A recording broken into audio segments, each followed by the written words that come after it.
Alright, what's up guys? So today I'm going to do a short video about one of the issues I've been having with the Hilux.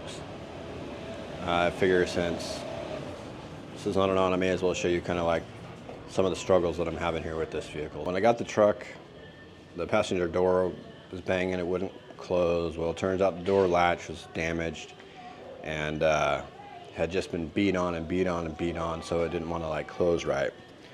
So I really can't stand rattles, like rattling doors and rattles anywhere in a vehicle makes me crazy. So that door just didn't want to close at all.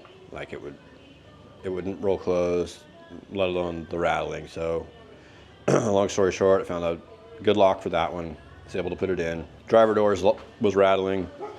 I was like, it's cool, I'll just go find a new lock, put it in there. Well, I got a new lock. Apparently I didn't inspect it well enough, so it's crappy. The right side rear door, I don't think it used to rattle, and then I tried to change some the little bumpers in there, and now it rattles like a well, I took it all the way apart, and it's just completely launched too. So today I went and got a couple more locks that were going to be cheap, but I ended up had to run in with the police, and they took some of my money, so it ended up not being as cheap as I hoped. So anyway, I'm just going to show you today how to get the door torn down, how to get this lock out, and since this is a Hilux, these truck parts are hard to get even here where there are Hiluxes, where there are I don't know what it would be. Anyway, so all these door locks are pretty much the same, or at least I think they're the same. Pretty sure what I can do is just take the cord to my Hilux door out and use the actual latch piece from a surf door that I found. I figured if I bought the rear doors to a surf, they wouldn't be launched. But I also thought the rear door to the Hilux wouldn't be launched. So I guess without further ado, let's get that door torn apart. All right, so this is basically just going to be quick and dirty. I mean, again, if you can't get the door off, you probably shouldn't be or the door panel off. You shouldn't be messing with this job anyway. Pretty straightforward. Obviously, if you've taken one of these apart before, pretty easy. Phillips screwdriver is going to get the door handle off, and then use a rag to get the clip off for the window, basically is what goes on here. So you want to have the window all the way up, obviously. And what you do with this guy is you stick it up behind the door like this, and generally that will work that clip out of there. This clip isn't actually the right one for this door, of course. So that makes me a liar.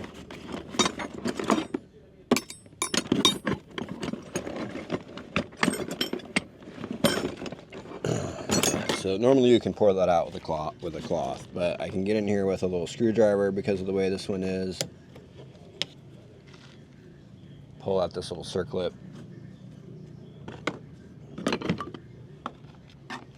And then your window comes off.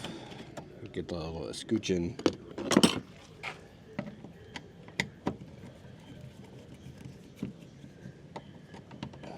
One screw holds that guy on.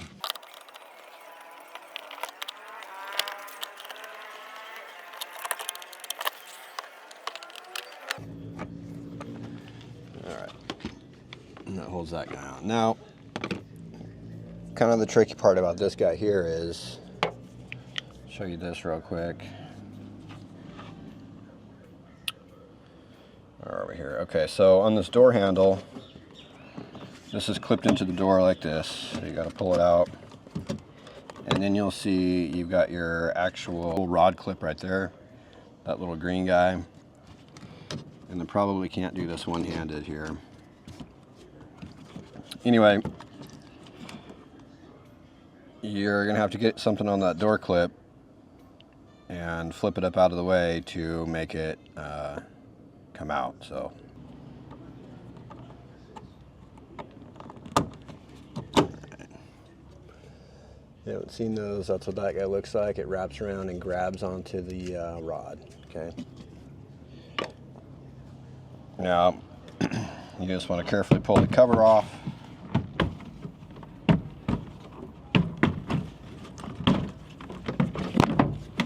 That.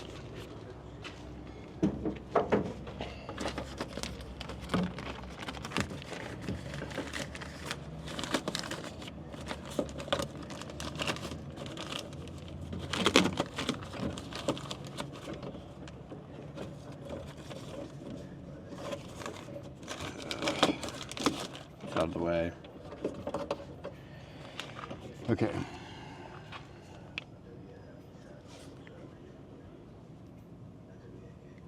Same thing with this guy. You'll be able to see this one. The other one works the same way. You just snap it off like that, pull the rod out. 1, 2.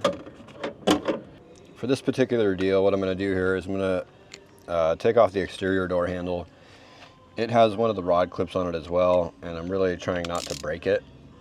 And when I had this out the other day, it was just as easy to take the handle out as it is try to fight with this little clip inside the door and then launch it. So I'm going to go ahead and do that. You can see there is a piece of hardware right there.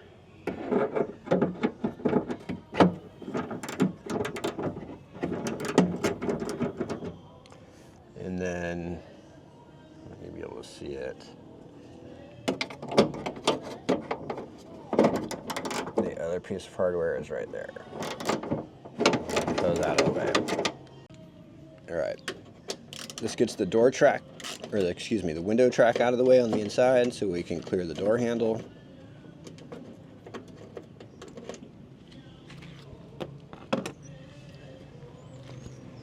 And then these 3 screws hold the actual door latch or lock or whatever you want to call it in.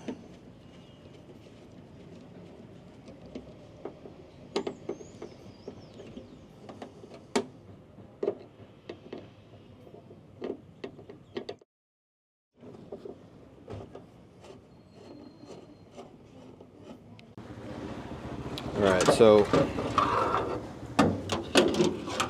basically what goes on here is this rod will get blown out, or in this case, this, see how there's slop right here? There shouldn't be any slop there. So I'll take that apart real quick. Comes out with this one screw.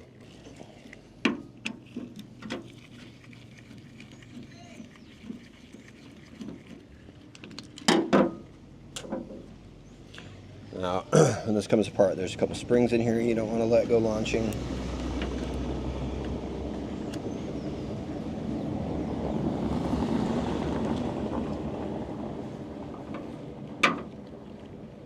Alright, and that didn't fall apart. I'm going to take that out so it doesn't go flying. I'm going to clean this out anyway. So, basically what's up with this is this piece right here is completely launched. That's supposed to be nice and tight. So I guess I've seen this one launch out like this.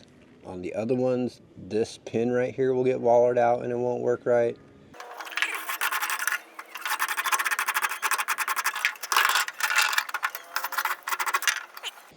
So I got new locks. These are out of a Surf. Out of a 4Runner Surf, so we'll take that guy apart. And it feels better, but like I said, I ended up blowing that other one too, so we'll see how this one is.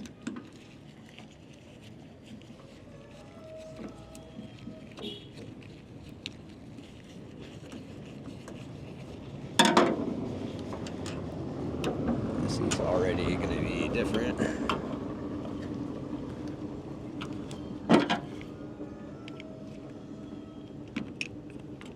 Foiled myself here.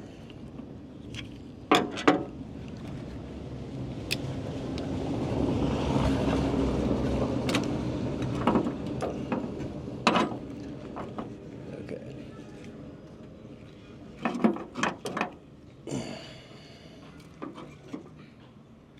Looks basically the same.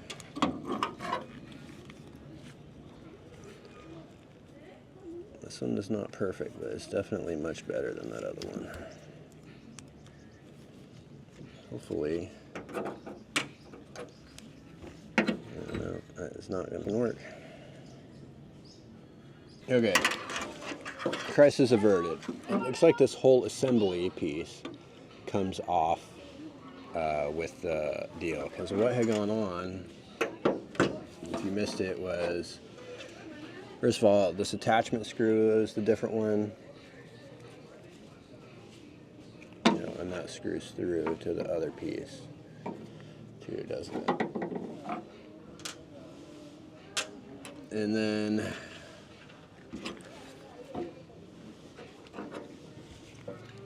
you can see these rods here are different.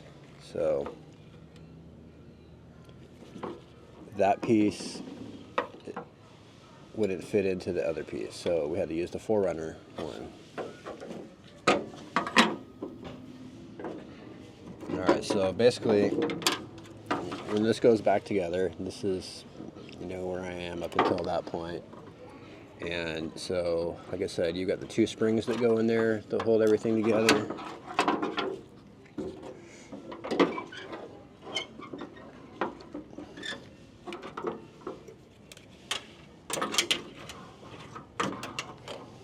Alright.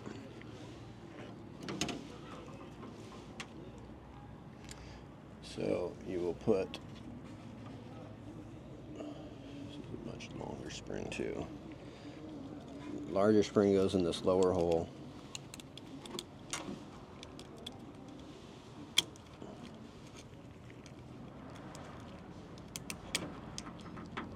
Like that. And this shorter spring goes in this upper galley like that.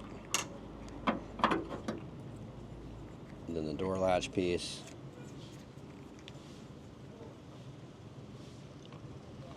assembles like this.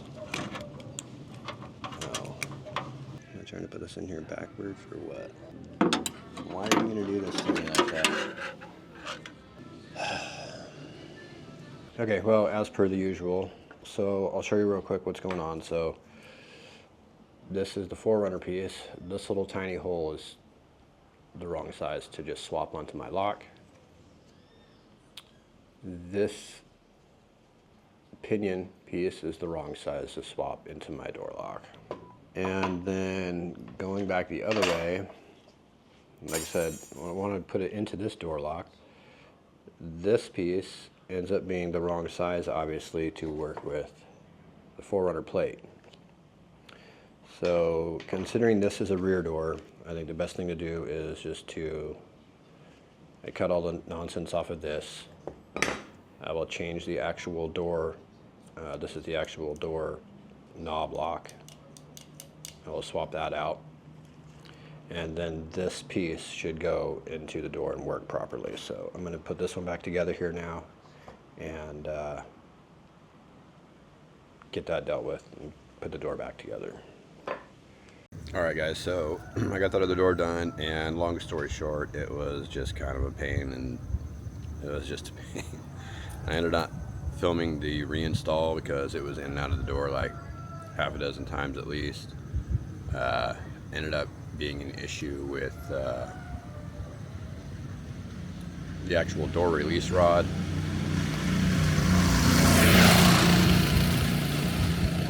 Ended up being a different length, and it was just kind of like jamming the door. But anyway, that door is together and it works fine. So after the sizing problems with those 2 pieces going together, I'm hoping that since I've already replaced this driver door with a 4Runner part, putting another 4Runner part back in there is going to be similar, and then my original idea will actually come to fruition.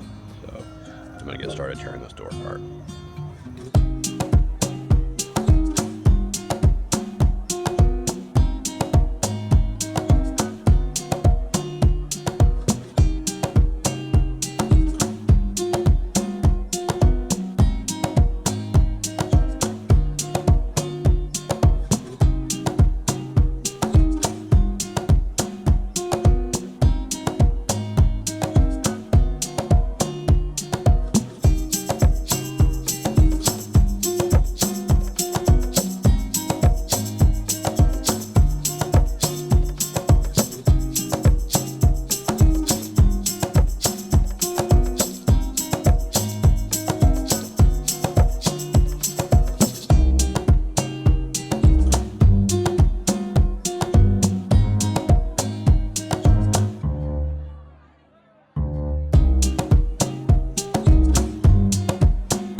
Alright, so looking at these, I can immediately see that this pin is a different size. Just don't really understand what the actual... So I'm going to take these apart and we'll see if we can get this going back together properly. I think what I'm going to do is just drill this pinhole out to fit over this tab here. And then I will take the this nub right here, I think, and cut it off. Because on the other one it went through, it goes through and catches right here for added stability, I guess. See, that pinhole comes through the front, that pinhole comes through the back there. So I guess I will just trim that off. And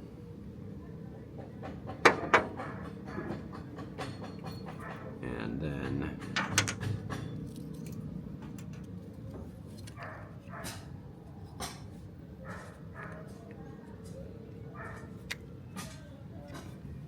it's because it's not necessary anymore back there. I'll cut that one down, drill this hole out to fit, and then we will put this lock back together.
I'll show you this going back together here real quick.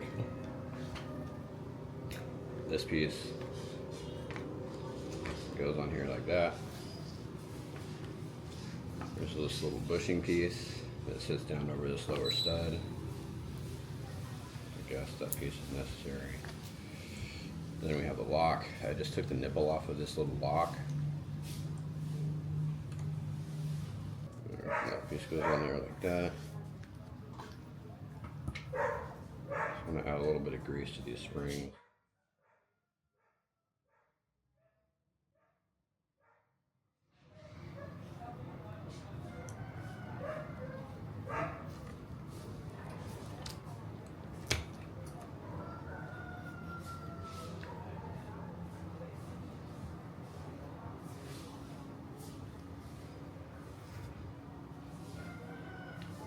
That's probably too much.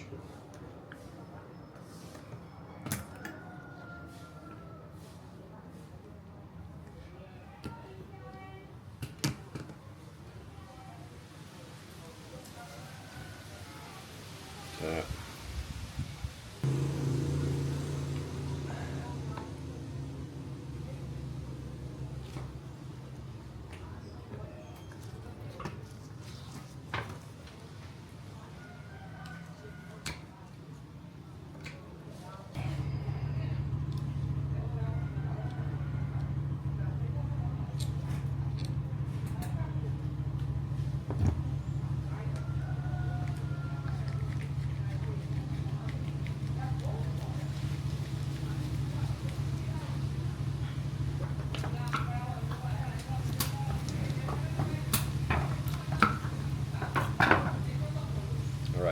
So that is back together.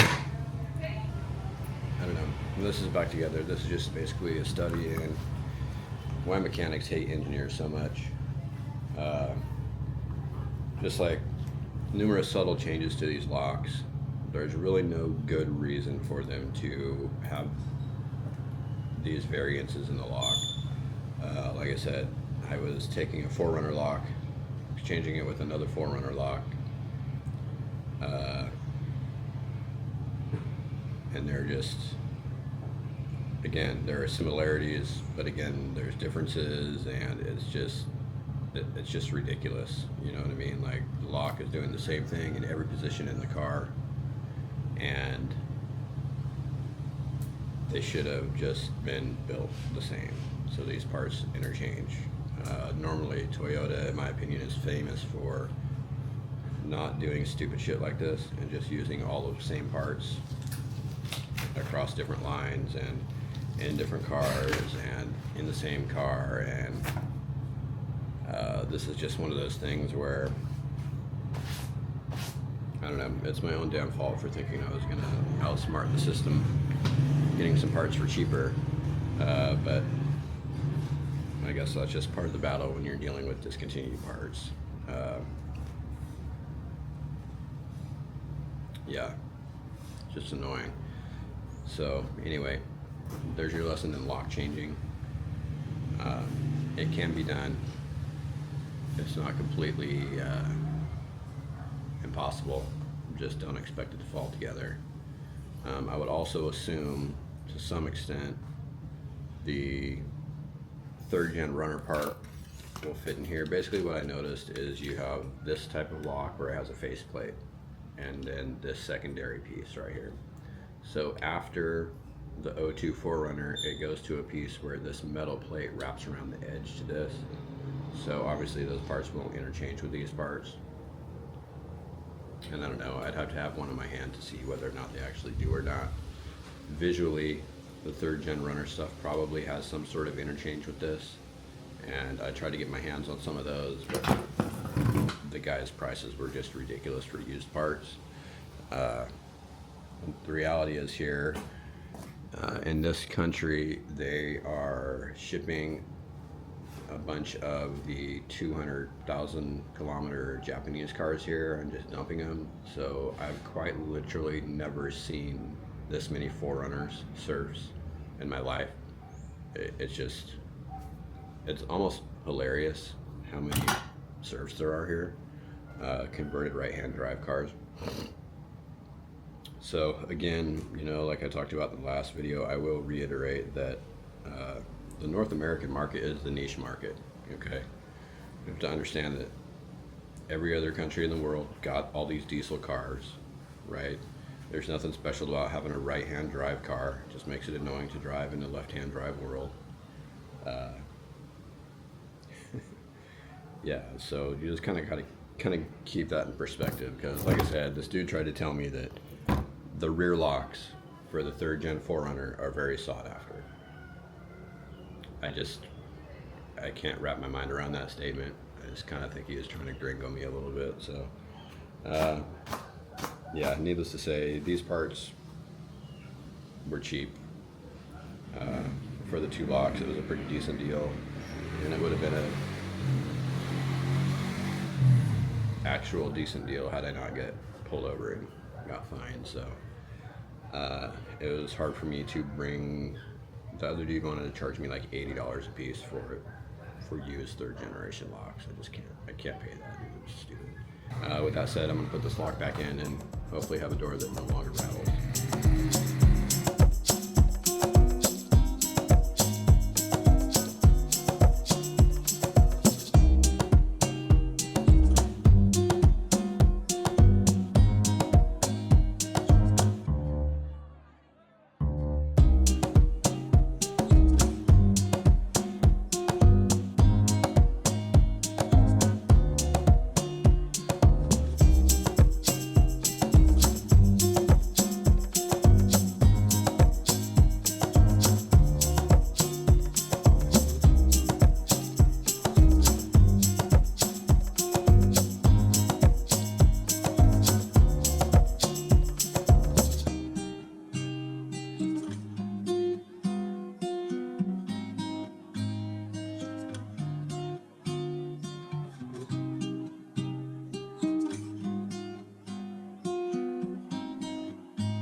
All right, so as usual, I just want to make sure, hopefully, that you can take something away from that.